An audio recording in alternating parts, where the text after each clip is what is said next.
Recent research findings have revealed the presence of microplastics in brain samples taken from autopsied bodies, raising concerns about the potential health implications these contaminants.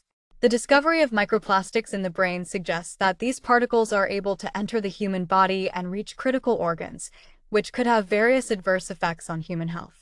Microplastics, tiny plastic particles measuring less than 5 millimeters size, and they've been found in various environmental sources such as water bodies, soil, and even in the air.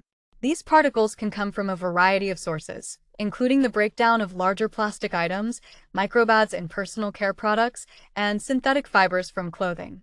Once in the environment, microplastics can be ingested by animals and ultimately make their way up the food chain, potentially reaching humans through consumption of contaminated food and water.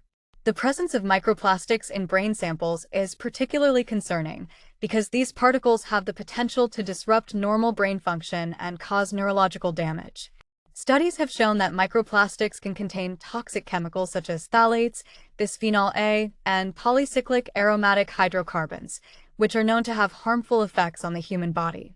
These chemicals can leach out of the plastic particles and enter the bloodstream, where they can then travel to the brain and cause oxidative stress, inflammation, and other negative effects on neurological health. In addition to the potential health implications of microplastic contamination in the brain, there are also broader environmental concerns associated with these particles. Microplastics have been found in various ecosystems around the world, including the oceans, where they can cause harm to marine life and disrupt entire ecosystems. The presence of microplastics in the environment can also lead to the release of harmful chemicals into the ecosystem, further exacerbating the pollution problem. To mitigate the issue of microplastic contamination in the brain and the environment, it is essential to take action at both the individual and policy levels. Individuals can reduce their use of single-use plastics, avoid products containing microbads, and properly dispose of plastic waste to prevent further contamination of the environment.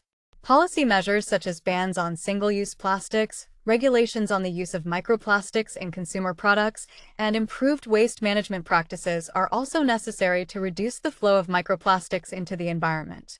Overall, the presence of microplastics in brain samples highlights the urgent need to address the issue of plastic pollution and its potential impacts on human health and the environment. By raising awareness of the risks associated with microplastic contamination and implementing strategies to mitigate this issue, we can work towards a cleaner and safer future for both humans and the planet.